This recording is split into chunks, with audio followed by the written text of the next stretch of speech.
Olá, estudantes! Eu sou o professor Robson Anselmo Tavares, professor de língua portuguesa, e hoje, juntamente com a professora intérprete de Libras, a professora Isabela Araújo, nós vamos hoje aqui dar uma aula especial para você, estudante do nono ano. Lembrar que nas aulas passadas nós falamos sobre a linguagem literária. E hoje vamos trabalhar justamente esse ponto, a relação entre a literatura, a linguagem literária, conotativa e a variedade linguística. Vamos saber, vamos conhecer essa relação entre a linguagem, literária e a criação justamente com essa linguagem da variedade linguística, variedade linguística e língua literária. E é isso aí. Na tela podemos ver variedade linguística. Mas antes disso, trago para vocês, como sempre, uma reflexão.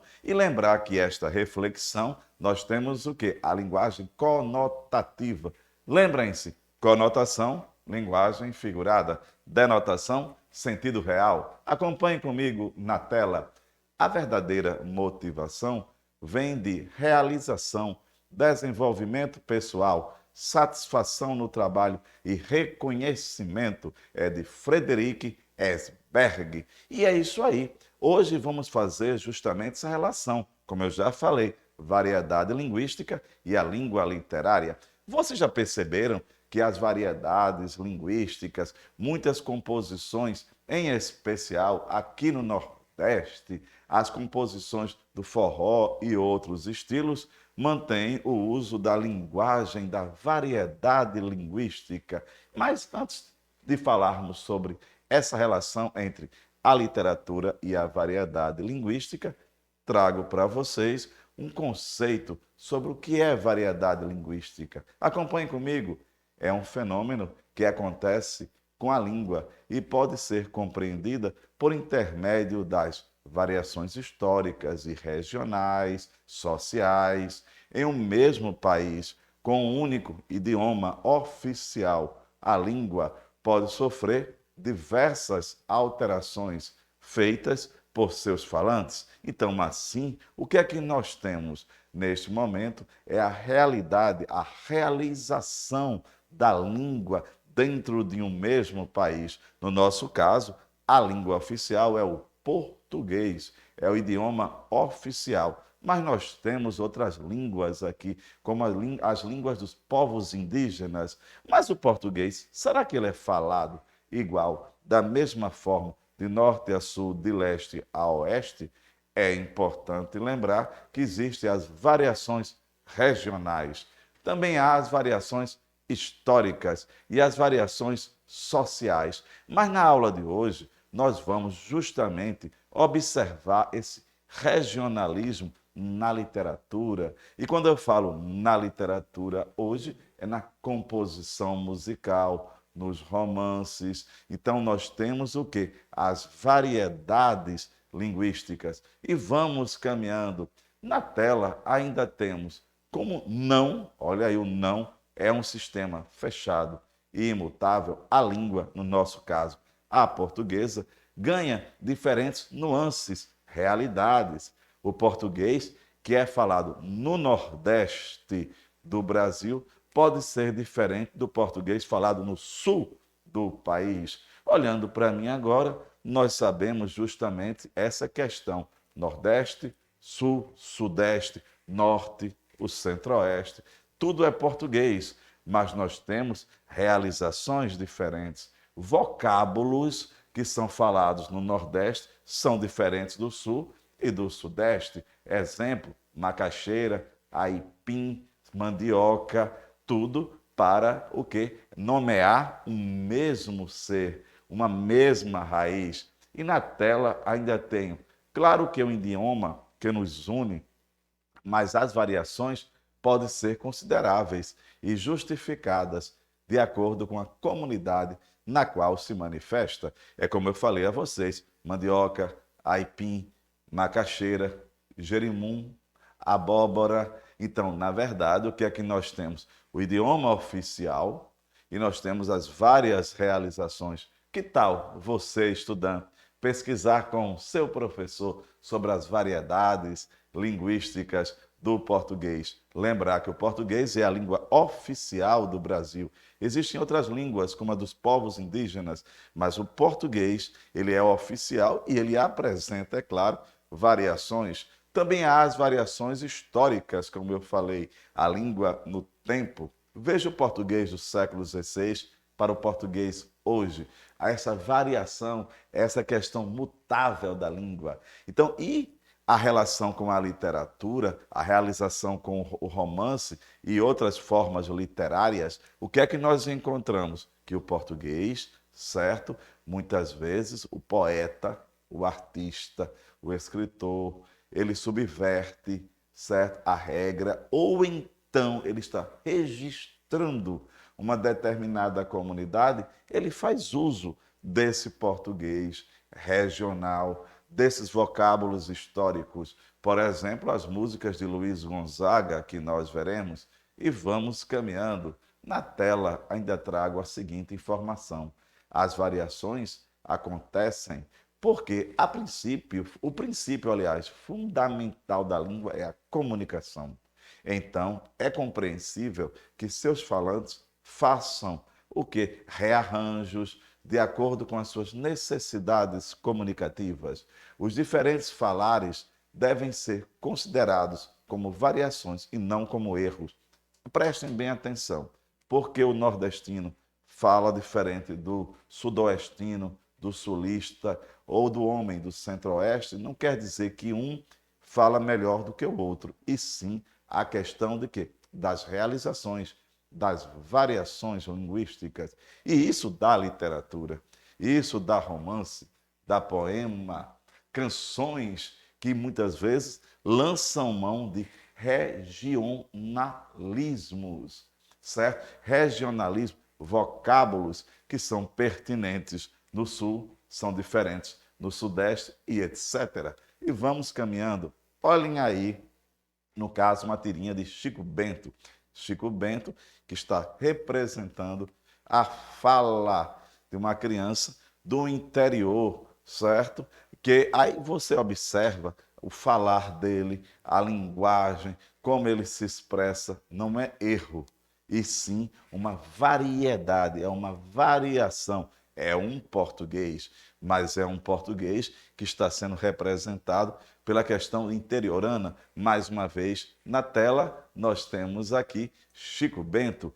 Gostaria de chamar a atenção que alguns exercícios colocam justamente para que o estudante vá corrigir a fala de Chico Bento. Chico Bento é uma representação literária, e essa representação literária que está lançando mão de um regionalismo, não quer dizer erro, certo? É uma criação literária.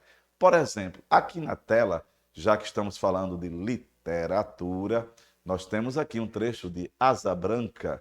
Asa Branca, que é por muitos considerado o quê? O hino, certo? Essa canção do Nordeste, muitos o consideram. Veja que isso aqui, no caso, são versos. Lembrar que verso é cada linha de um poema. Mais uma vez na tela, acompanhe comigo a leitura. Quando oei a terra ardendo, qual fogueira de São João, eu perguntei a Deus do céu, uai, por que tamanha judiação? Eu perguntei a Deus do céu, uai, por que tamanha judiação? Veja que ele começa o primeiro verso, quando oei a terra ardendo. Esse oei, aqui nós encontramos justamente a relação, é uma tentativa do autor dessa música, cantada pelo grande Luiz Gonzaga, de registrar a fala do homem do sertão nordestino, em especial pernambucano, mas é importante lembrar que é uma criação literária, não é um erro, e vamos caminhando. Aqui na tela, coloquei para vocês o quê? As variações históricas, regionais, também há as variações de caráter social da língua. Lembrar que é um fenômeno, como eu já li outrora, que acontece na língua, e ele pode ser histórico, regional e social. E lembrar que esse registro essa variedade, ela dá sim literatura. Olhando para mim agora, lembrar justamente qual a relação mais fechada, mais intrínseca entre a língua, a literatura e a questão nós temos das variações. Como eu já falei, nas regiões do país, no norte, nordeste, sul, centro-oeste e sudeste, nós encontramos o quê? Grupos musicais, cantores que cantam a realidade de sua região, utilizando vocábulos. Por exemplo, no norte nós temos o carimbó, aqui no nordeste nós temos o forró. Então você vai encontrar justamente cantores que estão cantando a realidade da sua região, lançando mão das variedades, das variações linguísticas. E vamos caminhando. Olhem aí na tela. Lembram justamente? Olha aí, olha a tangerina, olha a bergamota, olha a mexerica. Quando encontramos tangerina, bergamota e mexerica, nós estamos observando que tudo tem relação com uma mesma fruta. Então, é uma fruta cítrica. Mas veja a forma: tangerina, bergamota e mexerica. Na verdade, são variações, como nós falamos em abóbora, jerimum e tantas outras. Então, é a questão da comunicação. Mas hoje, em especial, estamos debatendo com a relação com a literatura, com a linguagem literária. Que tal você, estudante, escrever um poema ou um conto, colocando os registros da fala do homem do Nordeste, da fala da sua região? Então, isso é importante. Então, a linguagem, as variações dão literatura? Sim, claro que dão. Olhem aí um outro exemplo bem típico: ba, che, oxente, so, uai, oxe. Nós que somos pernambucanos, escutamos muito utilizando o vice. Então, são as variações, são os registros de fala. Então, é importante conhecer e lembrar, é importante evitar a questão estereotipada, achar que uma língua, que uma realidade linguística é superior à outra. E vamos caminhando. Olhem aí na tela, certo? Uma nuvem aí, aliás, um mapa mental, variações linguísticas. Nós temos diacrônica, relação com o tempo, diatópica, relação regional, diafrásica, a relação contextual. Nós temos aqui o do tempo. Então, olhem só as variações linguísticas. E lembrar mais uma vez, por exemplo, nós nordestinos, olhando para mim, nós temos aqui o que? O Alto da Compadecida, de Ariano Suassuna, e nós nos identificamos com aquela obra. Aliás, identificamos no sentido de reconhecer que a fala do homem do sertão, em especial do sertão pernambucano, sertão nordestino. Então, há variações que nós entendemos. Então, no caso, ao falar do Alto da Compadecida, nós entendemos que as variações dão sim literatura, e literatura de boa qualidade, e fugir do certo e fugir do errado, certo? Lembrar da questão do contexto. O que é o contexto? O contexto é a situação, certo? De prática, a situação, a realização da situação de uma determinada língua. Então, o contexto.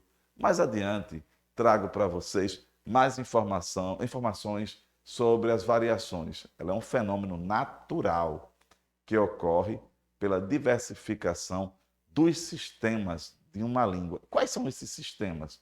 Em relação às possibilidades de mudanças de seus elementos.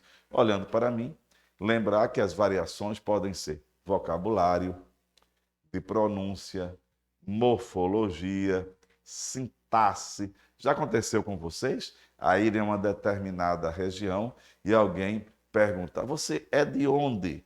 Justamente ele reconheceu que você tem uma pronúncia ou emprega uma palavra típica de uma determinada região. E aqui trago para vocês a seguinte questão: se falamos de variação linguística, existe a norma padrão.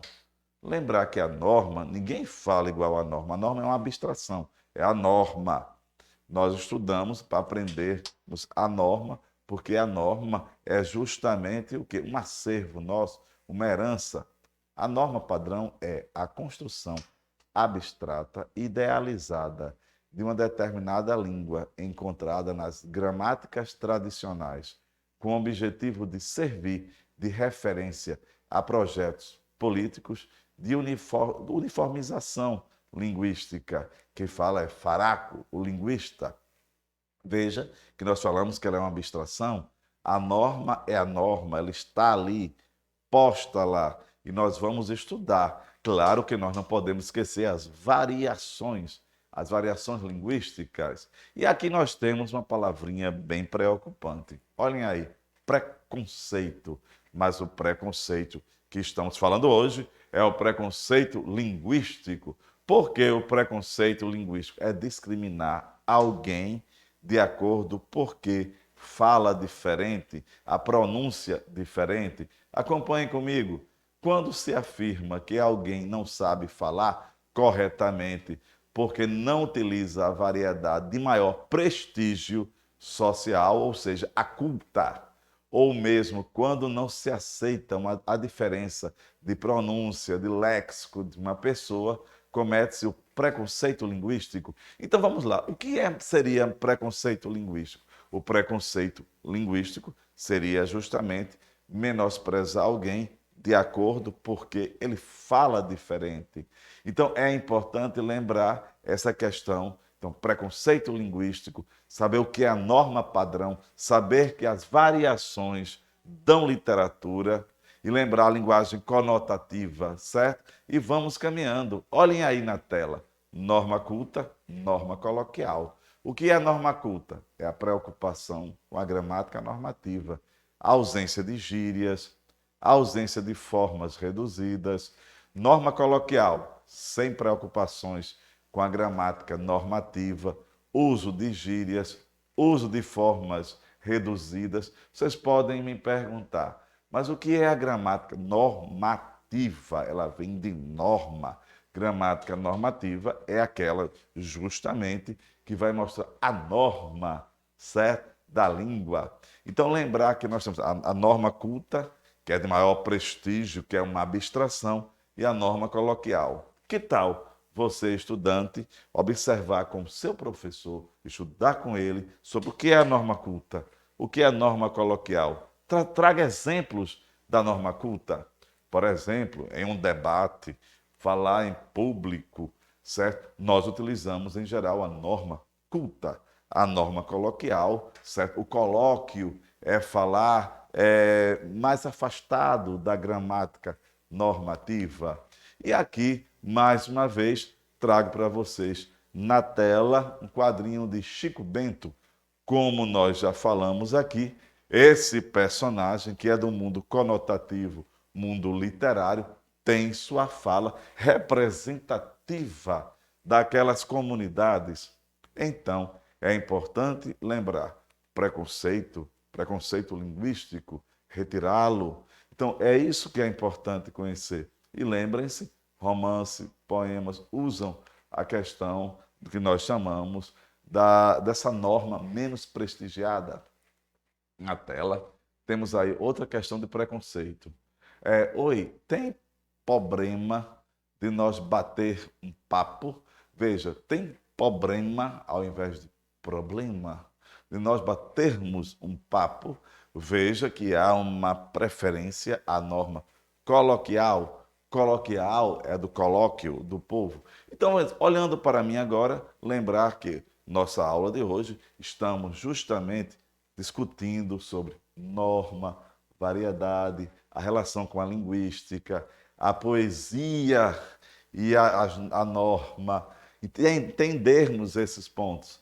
E vamos caminhando aqui. Olhem aí na tela, acompanhem. Biscoito, bolacha, determinada região do país usa biscoito, outras bolacha, para registrar, certo? O mesmo alimento. Então, olhem só essa questão: biscoito, bolacha, conhecermos. E aqui eu trago para vocês uma informação, acompanhe.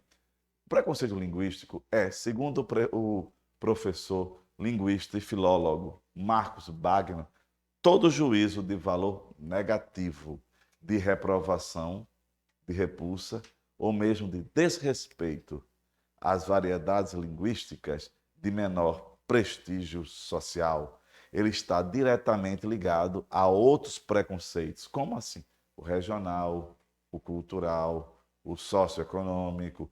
Também há a questão dos preconceitos na luta, certo? Contra a degradação do meio ambiente. Então, é importante você conhecer a relação entre a linguagem, certo? A linguagem e temas sociais. Aqui trago para vocês um livro famoso, que é o Preconceito Linguístico, do professor Marcos Banho. Nesse livro, você vai ter conhecimento para retirar do seu discurso ou repensar no seu discurso, na sua fala, sobre o preconceito que nós temos sobre um determinado grupo, ou então que tem para nós. Vamos ver? Acompanhe comigo.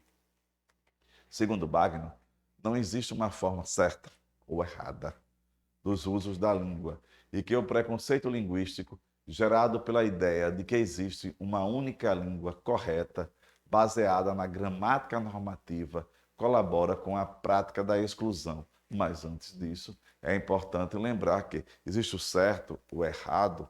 É importante utilizarmos o bom senso. Veja o contexto. E não em um debate eu vou usar a língua do colóquio e nem vou ser prolixo e erudito na fala com os meus amigos, certo? Então aqui nós temos o colóquio, nós temos estas reflexões. E aqui, olhem só esse texto. O patrão, entrevistando uma possível candidata, ela diz, falo fluentemente inglês, espanhol, francês, russo, italiano e alemão. O futuro patrão diz. E o português? A personagem aí varia. Veja, aí varia. Nós observamos a presença, certo? A presença de uma variedade que é do colóquio. Então, até nós observamos agora que o português é a língua oficial, existem as variações. Que tal você, estudante, pesquisar com o seu professor mais temas relativos às variações e conhecermos e sairmos dessa ideia do certo ou do errado? E lembrar mais uma vez a vocês que a relação entre a literatura e a linguagem regional é muito forte e é antiga. Por quê? Porque muitas pessoas utilizam o exemplo, certo? Ou então variedades não padrão para compor seus poemas. Nós falamos aqui de Luiz Gonzaga, mas pode haver qualquer outro, ou deve haver, aliás, outros atores, artistas que escrevem com uma linguagem coloquial as suas obras. E lembrar que, quando falarmos em literatura, é a linguagem carregada de significado, o seu mais alto significado. Vejam só, olhem aí na tela um ponto. Linguagem formal e informal, certo? Formal, vejam um discurso. E informal, um debate, uma conversa, uma reunião. E é isso aí, gente. Por hoje é só, vamos pesquisar mais. Muito obrigado. Um abraço a Isabela, certo? Um abraço a Ronaldo e a todos vocês. Fiquem conosco.